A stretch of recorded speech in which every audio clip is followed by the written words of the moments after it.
We believe that you are strong by design, and you were made in God's image to have a strong body, mind, and spirit. You're listening to the #1 Strength and Health Authority podcast in the world.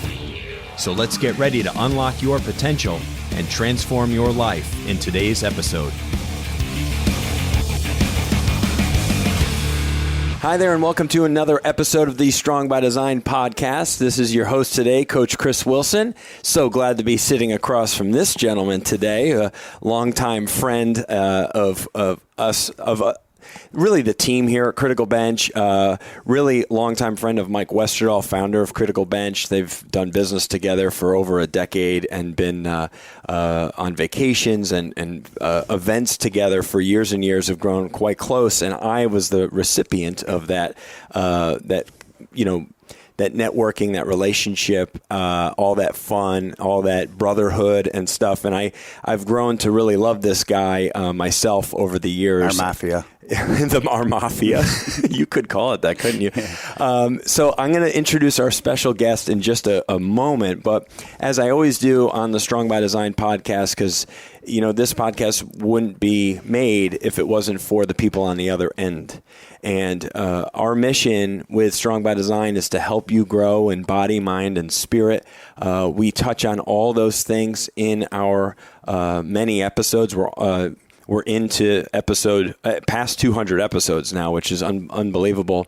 We're in our 4th year, and it's so great that we can, in this episode, we'll hit on all 3 of those categories, body, mind, and spirit. But some episodes we go kind of all in the direction of physical health. Some are all, kind of holistic health. Some are, fully faith-based. And then sometimes it's a nice blend depending on the guest and their story.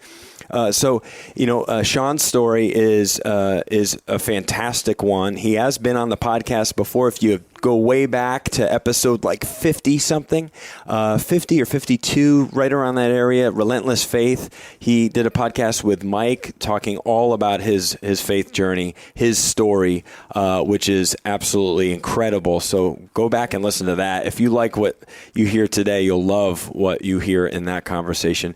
But again, before I introduce Shaun, I want to say thank you so much for choosing our show. There's so many great podcasts out there that I listen to, and I'm glad that you've made our show one of them. If you would, at the end of this podcast, be sure to share this episode with a friend or family member, somebody who can benefit from this story and this message today. And be sure to hit that 5-star rating. Leave a review if you would. We greatly appreciate it because it does help us move up in the charts and become more recognized by other people interested in a good show. So my guest today, Mr. Shaun Hadsall, welcome to Strong by Design, buddy. Bro, thanks for having me. Yeah. So good to be here. Excited to share this tactical stuff. This will be a little more tactical. This is tactical, yeah. But this is great because a lot of the people listening to our show are searching for what's that thing that I'm missing in really cleaning up my health and getting to that next level. What's that kick in the rear end that I need? So Shaun has so much experience here, decades of it, more so than I in terms of getting into just tip-top shape. And we're going to cover what he did, how he did it, and all those great things. Before we get into it, I want to properly introduce Shaun. He's a world-class copywriter, one of the best with words and writing that there is in the online world.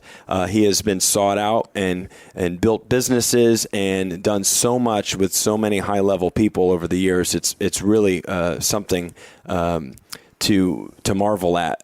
He's had such an amazing since 2008, but 2010 is when I started meeting all the people. So it's been about a decade. Shaun's an over 40 hormonal fat loss expert. I call him ripped. It's a fancy way of saying it, right? Over 50. Yeah. He's a ripped granddad is what he is, okay? He's the most ripped granddad that you will ever see or have ever seen, okay? I promise you that. And you will see the pictures. If you watch the YouTube video, you'll see some pics for sure. Or just type Shaun Hadsall into the computer, and you'll see your picks. He's a 3-time best-selling online nutrition author and Body for Life Grand Champion first runner-up, and that's in and of itself is such a cool. I love some of that story back there, and. So if you're not familiar with Body for Life, that's the old Bill Phillips program that really in the 90s was like so innovative and really first of its kind. I mean, it kind of made the body transformation thing mainstream. It did. Yeah. It really put it on the map. Before the internet. I mean, this guy became like a multi-gazillionaire. Yeah. A couple $100 million he sold it for. Yeah. EAS. Yeah. Not too shabby. Not too shabby. I think anybody lifting weights that's even in our ballpark age had an EAS shake for sure. At some Myoplex. point. Yeah, Myoplex at some point in their life. That was the shake to have. He's also a loving husband. He is a God-fearing man, which is what I really love about him. His wife, Karen, is fantastic, and that's his rock and has been his rock for a long time. They have 4 children and 10 now grandchildren. You just had your 10th not that many months ago, right? 9 and 10 came in the last 7 months, actually. Dude. Yeah, it's crazy, and they're all under 6. It's insane. The kids are like, bam, bam, bam. We're like, all right, you got to put that thing away now, okay? It's like, dude. But once you get to like 6 or 7, it's like 6, 10. What's the difference? Who cares? Especially if you're a nana and papa. Right. Because you can just give them back, right? That's right. That's right. And you guys are a nana and a papa. Love it. Just the best thing that's ever happened to me is my grandkids. Just total new motivation and focus in life, and just want to be there for them and show them, raise them not to be victims in this world. Yeah, right? that's right. So, no, that's exactly right. Yeah, there's too much victim mentality going around these days. It's almost contagious. They're in good hands, though. Our kids are amazing. So that's good. Yeah, that's great. Well, we need more of that. See, and they're carrying it on. See, so you went from 2 with you and your wife to 4. To now 10, right? So it's getting bigger, right? Yeah, so I mean, it's expanding out. We'll probably end up having 1 or 2 more too. I wouldn't doubt it. Yeah. Right. So crazy. I mean, that's awesome, dude. Yeah. So I would like our listeners to get to know you a little bit better than what I am able to do. Would you, in your own words, just a snapshot of kind of your story, your background that brought you to where you are today? Yeah, so my entry into the fitness industry definitely started in 1998 with the Body for Life contest. And in fact, it was called the EAS Physique Transformation Contest in 98. And I think 99 was the first year he rebranded it to Body for Life. So I was fortunate enough to be first runner-up grand champion in the experience category. I was 28 years old, and that really was a life-changing time for me because I really didn't have my poop in a group until I was 28 and I did that. Wait, say that again? My poop in a group, right? Poop in a group. I like it. And so I was hanging around a lot of the wrong people, but I had done a good job of falling in love with working out. And I was really had a passion for diet and nutrition, so that helped. What didn't help was the people I was hanging out with. And so after Body for Life, that all changed because that was a journey. It was also like a spiritual journey. So before that contest, I was buried in debt. I had a bunch of drama and relationships in my life. I was fighting for joint legal custody rights of my 6-year-old daughter and did not know where I was going with my life. And so this contest was really an anchor for me to grab onto. And when the contest was over, all that had changed. So I had joint legal custody rights of my daughter. The debt was paid off. I had mended those broken bridges. Next thing you know, I'm getting featured in magazines like Muscle Media, Oxygen Fitness. They have me on ESPN as a spokesperson. I land a modeling contract. And just because I focused on physical fitness and what I put in my body nutrition-wise, that discipline is like a faucet that leaks over into every other area of your life. And so that started me into the industry, and I've been in the industry off and on. I actually left the industry for mortgages because I wanted more money, and I hated it. So I realized that, if you chase what you're passionate about and you stay focused for long enough and you stay the course, you'll be rewarded financially. You just got to figure out a way to monetize it. But I think the more seeds that you plant and you water, that's the thing too. Throughout that entire process, I planted a lot of seeds and watered those seeds, and then you don't know when they're going to sprout fruit, right? And so miserable in the mortgage business, so back to fitness I went. So I met Karen, and Karen's 11 years older than me. And her and I opened up a personal training studio franchise in Ann Arbor. We took that to number 8 in the world, and then we sold that studio, and the doctors who bought it never paid us. And so that was a long journey of going through a lawsuit, being broke, almost losing everything. And I shared that in the first episode, this entire story. Yeah. And long story short, that's where Relentless Faith came from, because our faith in God got Karen and I through it. I mean, we had lost our house, foreclosed on it. I had moved out, filed for divorce. We were literally living off her inheritance for like 3 years. And so she was just done with me, and I didn't blame her one bit. I was so busy trying to chase my dream, but I never gave up, and God always gave me signs to keep going. And then, 2010, I met Joel, Marion, and then everything changed. And so since then, we've been using Karen's story, and she was diagnosed with colorectal cancer 15 years ago when we first met. And you think it's the end of the world when something like that happens. And thankfully, we caught it in stage 1, and the treatments that she had to get forced her into premature menopause. And so I started learning a ton about hormones, and that's what really increased my passion and my knowledge of hormones in the human body. And so through that journey, we've been able to share Karen's cancer story because she gained a lot of stubborn fat, and we took her through a process on how to get rid of that stubborn fat, and we took that story and used that to grow the company.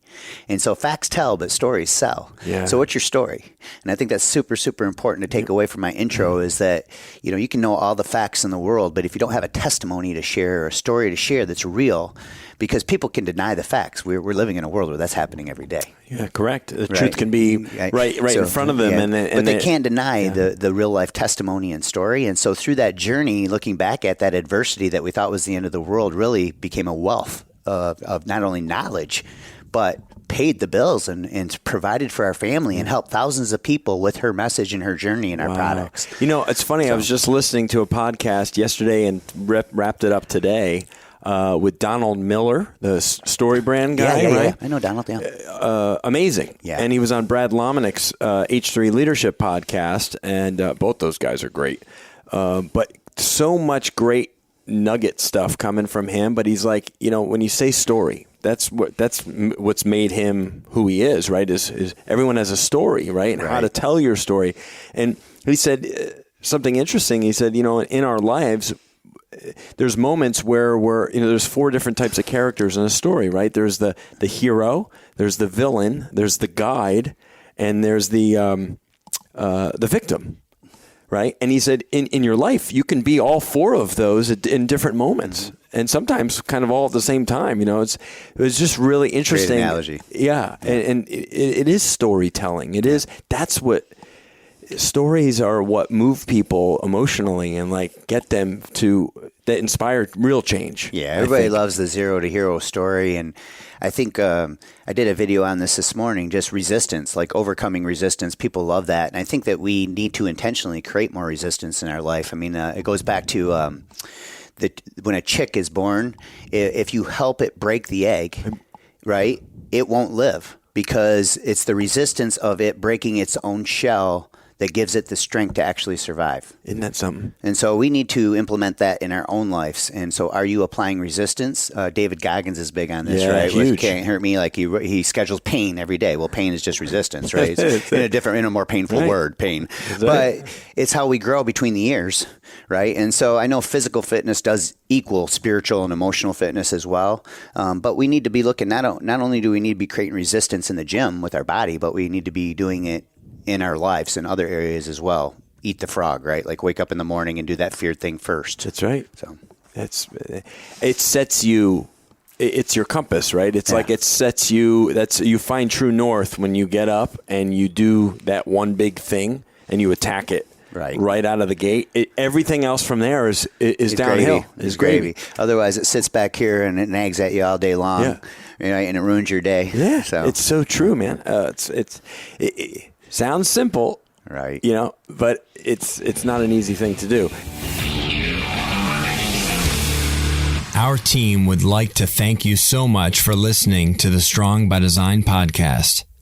And if you're enjoying today's show, please share this episode with at least one friend or family member who will benefit from this message. And please subscribe so you don't miss any future episodes. Go to strongbydesignpodcast.com. That's strongbydesignpodcast.com. Let's get back to the show. So 75 Hard, buddy. What is it? Who created it? Why? and what are the rules to it? So let's just give a good overview or synopsis of what this 75 hard thing is that you committed to with a big group of our friends. And we can go there because I think our listeners are going to be a bit intrigued, if they haven't heard about it. So many lessons to be learned through 75 hard in my journey with it. I mean, I've done so many photo shoots in the past because of the industry that I'm in. I've always prided myself on walking my talk. And I always stay, if I get to a point where my body fat levels get over 15%, I get annoyed with myself. I just feel like I need to be, hey, if I'm teaching people this stuff, I need to be a living example. Right. Well, what happened with 75 hard that was different was the rules were harder. That's why it's not called 75 kind of hard, right? Right. Somewhat hard. Right. So it's 2 workouts a day. One has to be outside, both are 45 minutes. Okay. Then you have to drink a gallon of water, follow a diet of some kind, and you have to stick to that diet. No cheap food, no alcohol, okay? And take a progress picture and read 10 pages of nonfiction every day for 75 days straight. So it was created by Andy Frisella, who owns a supplement company, I think, called Proform. Proform, yeah. Yeah. Great facility, by the way. I was looking at a picture the other day of his Proform facility. Amazing. What a nice setup he has. Yeah, he does a great job with his podcast. And what ended up happening with that is he started that program and then he wrote a book on it. I didn't read the book, but the rules are very stringent, and I really think what happened with me that's different from the photo shoots is I was checking my flesh, because it's not a physical transformation program.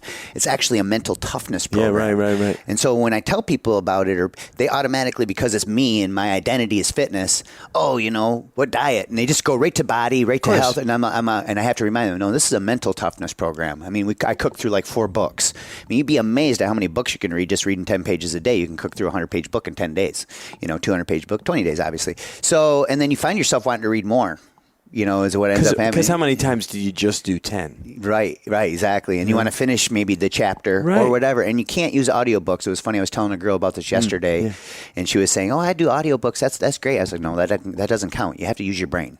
You're just listening with an audiobook. I mean, the very act of reading, it makes certain neurons in your brain touch that can prevent Alzheimer's and dementia. Most people don't even know this. So reading long form, that's why little snippets of social media bites that release dopamine can actually create Alzheimer's and dementia early, right? They call it digital dementia or whatever it is, right? So this whole reading thing was a really huge part of it. And really the drying up on the alcohol for me, checking my flesh.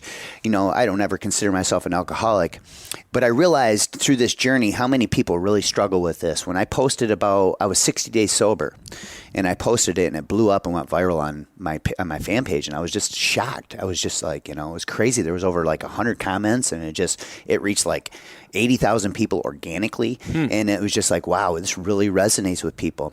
And so for me, I was just having the 5 o'clock happy hour, end of day, stiff vodka cocktail to relax. Yeah. And then with dinner, maybe have a glass of wine. Yeah. Maybe 2. No, we've been out socially many times, and you have a couple of drinks and enjoy yourself with a meal and friends, and life goes on. You're not overdoing. Exactly. And so you don't think anything of it, but then you think to yourself, okay, when's the last time I took a day off, right? And so I started taking Mondays off. That was my first thing I started doing. But when I started taking the Mondays off, I knew it was because I didn't like the fact inside my subconscious and conscious self, I didn't like the fact that I was drinking daily. Even though it wasn't really getting hammered or anything like that. It was eating at my conscience, kind of like eating bad food. It chips away at you. Yeah. And so the challenge, when Joel Marion challenged me to do it, and I think there's several lessons to be learned, not only just in the rules that you follow and what it creates up here, but the fact that we had a group of people doing it together got me to the finish line. Yes. So this is our San Diego trip back in early July. Yes. A big group of buddies, old buddies, current, more business buddies, right? And it was a big group of us together, in La Jolla, and having an amazing time. And then this, hey, let's do this 75 hard. And it was about 15 people that jumped on it. Right? Yeah, I think we had 18 total when we started. I think 12 finished. So 6 dropped out for various reasons. Some legit, some not. One guy had an appendix, John Rulin. They almost exploded. Right? So what are you going to do? The poor guy, you know what I mean? So stuff like, life happens, it's going to happen. And he was bummed. He wanted to get back in too. But, it is what it is. There's nothing you can do about stuff like that. And so Joel challenged me, and there's several lessons to be learned in that, because I think when somebody, I'd really look up to and respect Joel. And so I would never want to let him down. So when he asked me and he challenged me, I told him, I said, listen, I think this will be good for me. I would like to commit, but I can't do it without my wife. I need her on board. And of course, I started getting the business. People were ragging on me, but I'm like, no, she's the cook. She does the laundry if I'm working out twice a day. I remember you saying this. Right. Yeah. I know I couldn't do it without her. I'll be the first one to admit she's the water under my boat. I know that for a fact. And so I planted the seed with her that Joel challenged me, and I let that seed sit for about 2 days. I didn't bug her. I let her sit on it, and I waited for her. And then I came up to bed about 2 nights later, and she said, I think you need to do it. And so she was on board with it. And it was funny because just following along with me, just because she was cooking my food, she lost like 11 pounds. See, dude? And she was Side still effect. And she was still having her cocktails, and it's just, she was just eating the diet. We'll talk more about that. But back to the group, because I think that's a huge aspect, is the accountability of a group together, because I injured my knee. I had my 15th wedding anniversary. So you have all kinds of these moments where you just want to cave and say, F it, it's one drink, right? But I'm like, no, integrity. Number one, I won't be able to sleep at night. Number two, I'm not going to let Joel down. And number three, I'm not going to let these guys beat me. Right. No freaking way. Competitive spirit. And I want to win. I want to win with them. I want us all to win together. And so that really kept me going, is them guys. And of course, there's guys in the group that needed it way more than I did. Yeah. Physically. Yes. They needed it way more than I did. Big Richie ain't so big anymore, is he? Exactly. I love to see Joel that. too, he needed to do it. So the physical aspects, though, really do become just reflections of what ends up happening mentally. But there's something to be learned there, and that is like, if you do make a commitment to something, find somebody that you can be held accountable to that you won't let down. That's right. That's the most important aspect, because if it's a bigger pain for you. Because if it's a friend accepts your weaknesses. It's all right, man. You just had one. Yeah. Right?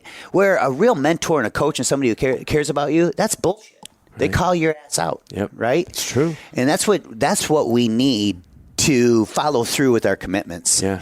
And I think there's a lot to be learned from that, because that can be carried over into any area of our life. Now, with all this being said with 75 Hard, I want to say this because I think it's important, and that there's pros and cons to this. Okay, we had a guy in the group who had an autoimmune disease, and he's just pushing himself. And yes. Instead of doing 45 minutes, he's doing an hour and a half twice a day. And oh my it's like, gosh, dude, you got an autoimmune disease. Massive overtraining. Right. And then one day he slept for like 4 hours, and he was up at like 4 a.m. bragging on video, texting us all how he's going to push through even though he's tired and hasn't gotten any sleep. And we're all like, dude, go do some yoga. So the second workout, and this is very important because I'm 50, man. Yeah. If you're working out twice a day, 45 minutes, true hardcore workouts, you'll never recover. Yeah. You got to have recovery time. So the good part is that second workout can be stretching. It can be yoga. I did a lot of dynamic stretching. I did a lot of soft tissue, stuff like that as well, and a lot of walking, which is very anti-inflammatory. And what I discovered through this journey as far as the physical aspect of it goes is that it's a lot easier to get lean when it's just diet. Like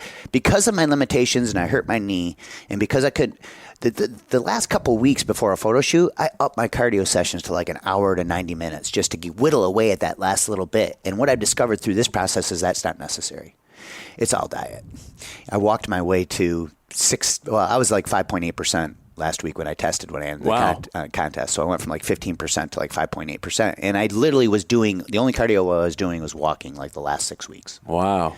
What would you say you were doing for distance for your walking? For me it was time. It was 2 to 3 miles. Yeah, it was just time. Yeah. Right. So it would be a 30-minute walk, and then I do 15 minutes of stretching afterwards outside. Yeah. Just drag my stuff out by the pool, Wow. and then of course there's other times where. It's not so. This all sounds like a bed of roses until it's 38 degrees and it's pouring rain, and you got to go outside and walk in that crap for 45 minutes. And I had to do that twice at the end. Yeah. As it got cold, because and you live where? Michigan. Michigan. Okay, so we're in Clearwater, Florida. We don't hit those 30s. Right. But you guys are dealing with 100 degrees instead. Yeah. We hit the hundreds. You hit the 30s. Mm-hmm. But yeah, I mean that changes. Your environment can really change your mindset. Yeah. And you'd be surprised what happens to you when you are forced to do that stuff. So like it would be, I remember one night it was like 10 p.m. and I was so ready for bed, and I had a checklist. Andy has an app that you can download and buy for $5 too. But I have so much technology in my life. I'm the old school guy. Yeah, I like check the box. Check the box. And I pull out my sheet, and I'm like, oh my gosh, I still got 10 pages to read, and I've still got 20 ounces of water to drink, and it's 10 p.m. So those are the moments. And that's why I would wake up and try to have my gallon of water gone by like 4 p.m. And I try to read my 10 pages right away. And get it out of the way. Eat the frog, so to speak, right? Yeah. But there's days where that's not going to happen. And so those were when your character is really tested and you really grow. And my wife would be like, well, I'm going to bed, honey. And I'm like, all right. And I'd stay up and read those 10 pages and guzzle my water. And then I'd get up 3 times in the night and have to go pee. And right. And be like, oh, it's going to be one of them nights where I'm waking up every 2-3 hours. Yeah. But, that's really where the character is forged and where the mental toughness is really built is those moments where you have to force yourself to push yourself through the resistance that we just talked about. That's right. Thank you so much for listening to the Strong by Design podcast. To help our show reach more listeners just like you, please let us know how we've changed your life by leaving a 5-star rating and review on iTunes. Go to strongbydesignpodcast.com. That's strongbydesignpodcast.com. Let's get back to the show. And people on the other end of this conversation are going to say, well, what if you just did one long hour-and-a-half workout? Can't do that. Can't do that. It's got to be 2 separate times of the day. So you can't even do a 45-minute weight training session and go walk for 45 outside afterwards. It's got to be a different time of the day. So that really adds a whole nother... That's a whole different challenge element to it, right? Right, exactly. And so 75 days, we made it. 12 of us made it. And what was really cool, the other thing I wanted to mention about the accountability side is the carrot. Dangle the carrot is really good, right? Yeah. So Joel, we were about 7 to 10 days in, and Joel texts us a picture of a boat and a house in Cabo. Oh, so what's the reward? You got it. We leave for Cabo tomorrow. So this is the reward is a trip to Cabo for those people who made it. And if anybody knows Joel Marion, they know what a go-giver he is and how generous he is. Right. And of course, he's like, everybody who makes it to the finish line, I'm paying. Right. And so that was the carrot that was dangled. So I think dangling the carrot is super important by creating a deadline. Like for me, a couple years ago, I was in a spot where it's like, okay, I need to check out from the neck up here. Like I'm getting belly fat, got to walk my talk. So I put $500 down on a photo shoot. Well, guess what? The second that I gave that photographer that $500 and that date was on the calendar, my behavior changed. Of course. Okay. And so what ends up happening through this process is you realize what your associations are. So when you start saying no to things that you don't say no to, you have these associations with alcohol. Okay. Hey, the game's on. There's the bar. We walk into a bar or a restaurant. You sit down for dinner. What's the first thing you do? You order a drink. You go to a buddy's house. What's the first thing they do? Hey, bar's over there. Yeah. So it's all these associations that we have in our life that we associate with things like alcohol or bad food, like the bowl of nuts and the candy sitting there. Or anything fun, right? It's like go to the movies. What do you get? Big old thing of popcorn and soda and Twizzlers and all that. And so you start saying no to those things, and they really start standing out. And I think that putting yourself in a position to say no to the things that are associations in your life is a great way to identify weaknesses. And so it's something to consider in your journey, and 75 Hard really exposed that. Yeah, no doubt. Now, what are some of the, I guess in a kind of a backwards way, we've already said, what some of the cons are. Obviously, we know what the pros are, but maybe just sift through those just a little bit more. Like, what are 3 of the best things you are going to keep from that, probably implemented, and what are 3 things you're so happy that you don't have to focus on? That second workout can go to hell. Yes. So screw that. I'm stretching for 15 minutes and doing a 45-minute workout. Done. Right. So it's been nice to do some weights and then go for a beach walk here in Clearwater and not worry about that second workout. That is for sure. And the gallon of water is, when I go in the sauna, it was a lot easier because I'd sweat out about 50 ounces. But man, go to the bathroom. I got to the point where I would just hold it because I knew I could get 2 in 1. Right? If I held it long enough, because I was peeing every 15 minutes. Well, if I hold it for another 15, I'll have 2 in there. Right? I'm just going to double up on my next trip to the bathroom. Exactly. And so, I don't think you need a gallon. Now, with 2 workouts a day, I think it's wise. Yeah. because you're going to be doing that sweating anyway, and it's Yeah. good for you. And it does help control your appetite. I mean, we could dive down a rabbit hole. Yeah. Most people kind of like protein, they underestimate the power of adequate hydration. Yes. I mean, if you have a headache, try guzzling 16 ounces. Yep. See what happens. You'll Yep. be surprised. Most of the time that headache will go away. It's In just 20 minutes probably, you're hungry, right? You're Yep. hungry and you shouldn't be.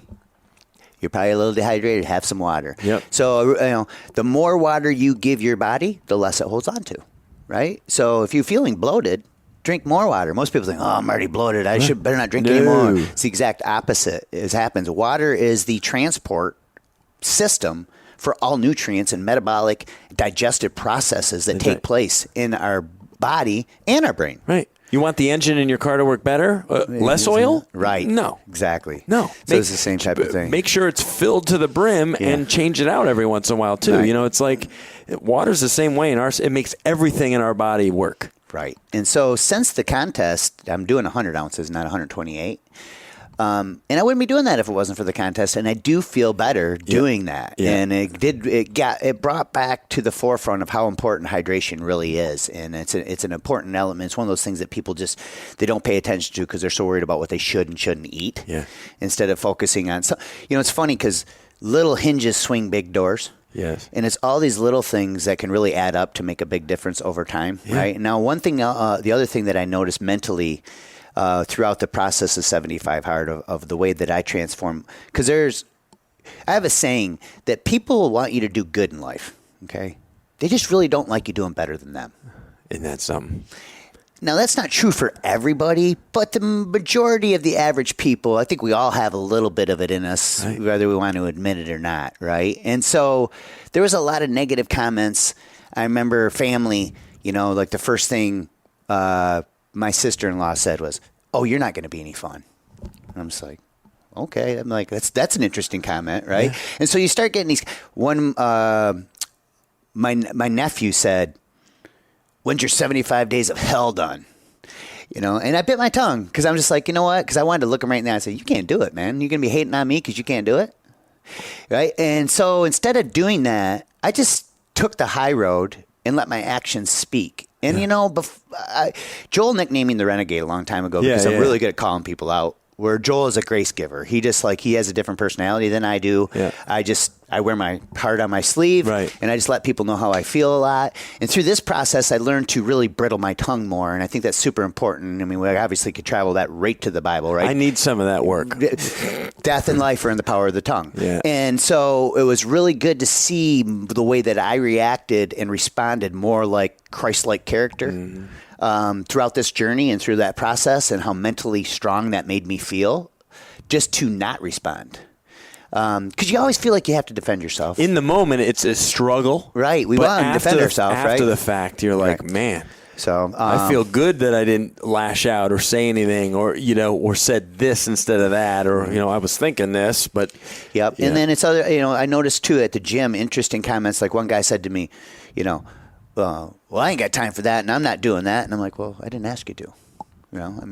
So he's just like, he was insecure. You could tell he was insecure that I was doing it. It's football season. They kind of get all defensive. I'm like, dude, I didn't ask you to do it. That's right. You asked what I was doing. I told you. I didn't tell you to do it with me. So it's interesting to see how people respond. And then the other thing I noticed is that my wife left town for 4 days, and she's so freaking amazing. She had everything prepped for me, food wise, in the kitchen, in the fridge, so I could just get in there and everything's portioned out in its containers. She's awesome. She's like eating out. Well, she was gone for I think it was 5 days and it was like 4 days, 5 nights, and she left on a Thursday morning, and 48 hours later, Friday night, I was sitting on the couch by myself at home, saying to myself, it's kind of nice getting some alone time. And I thought about alcohol for the first time in 48 hours. Wow. And so I thought, it's interesting. My wife left the house.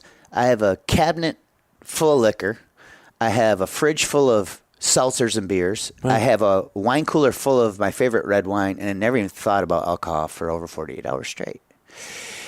So to me, that's me being rewired up here. Like I thought it was amazing because typically if I'm craving a drink or wanting a drink, when she left, nobody's watching. The first thing I should have been thinking about was, man, it'd be nice to have a drink right now. Now, I wouldn't have had it, but just the fact that I didn't even think about it for 2 days, being alone in a house full of booze, I was like, wow, man, my brain is changing. So that was an interesting, that's when I started identifying, and this was like about 60 days in, close to it, about 55, and that's when I really started noticing, because I heard a lot of comments about people who had finished it that said, man, mentally it was something else. And I'm like, I know the benefits mentally of physical fitness and diet. I've done it for years, so I do know the benefits, but this was a whole nother level. Wow. That is cool, man. And it just goes to show you it's an integrity thing, right? It's not about me. It's not about me doing the deed or whatever that is. It's about me knowing that I did it, and I withheld from telling anyone else about it. Like, you wouldn't be able to live with yourself. Exactly. No one would an ounce or 2 ounces of booze in that moment have done really anything to your outcome? No, not anything. No. But you would have known that you did it, and you wouldn't have been able to sit with that. It would have permanently chipped a big stone out of my integrity, right? Like, you know what I mean? So, you wouldn't be able, subconsciously, I would have not been able to live with myself. No.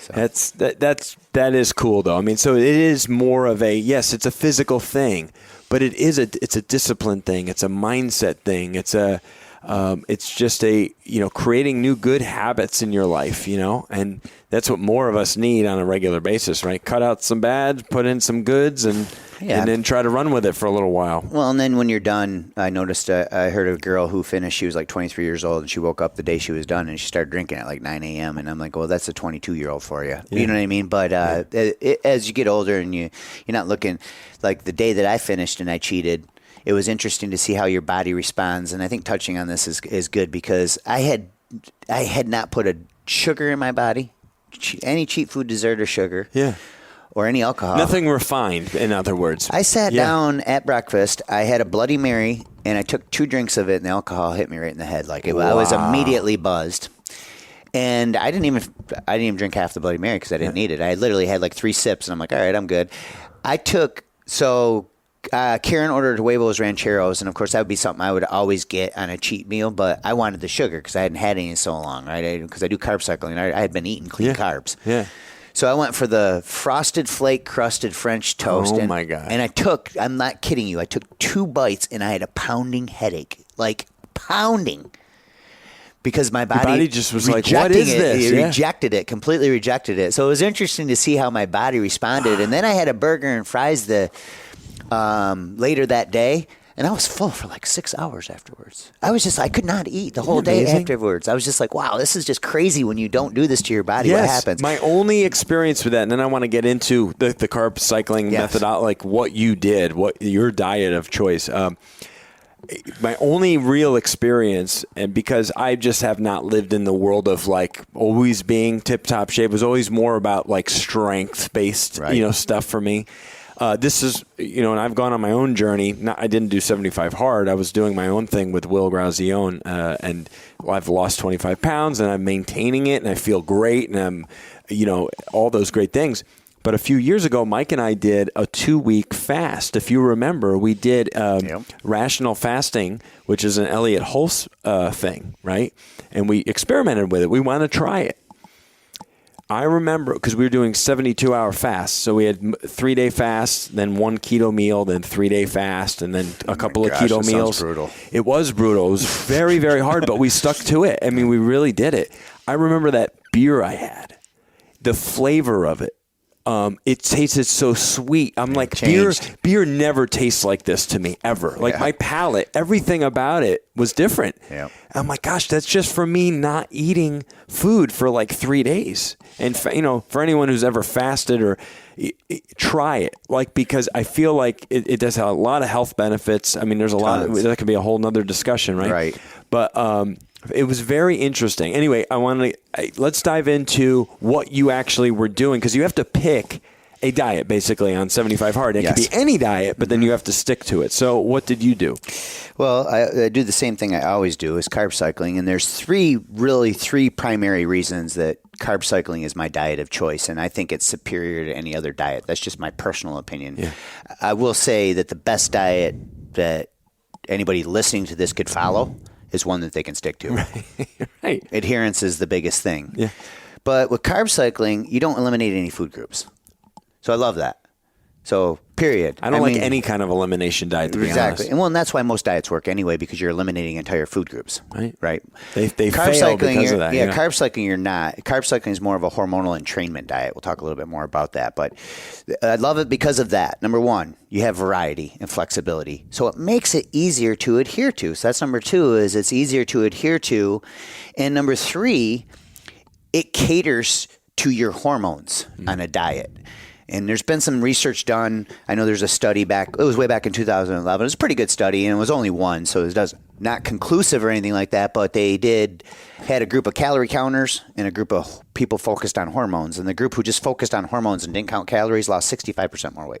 Wow. So hormonal entrainment's a really big thing, and that's another reason I love carb cycling. And as a lifestyle diet, too, it's amazing because the way that I follow it, which I'll share here, it caters to our natural social life because you're eating carbs on the weekends, right? And we're going to tend to eat more carbs on the weekends. When we have more free time, right? More social. Yeah. We have sporting events and all that stuff. And the flexibility of it is very good too. So for example, if you have a high carb day during the week because something's going on and you want to eat your carbs, well, then you just swap that for a weekend day. So we can talk more about that as well. But so it really is ultimately, it's so effective.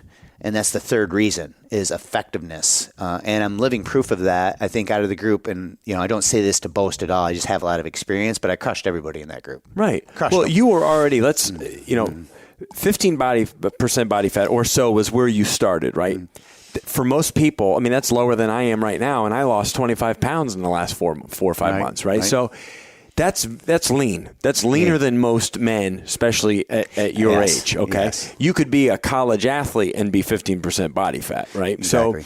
So, but you went from 15 down to 5 and change, which is that's stage ready. You know what I mean? That's ridiculous. Stubborn fat is what it is, and we can talk more about how to get rid of stubborn fat. I got a lot of tricks to use. Yeah. I think Lane Norton. I know BioLane. Yeah. So he did this analogy. I heard it the other day, and I thought that's a great analogy about a tube of toothpaste. And he talked about losing fat.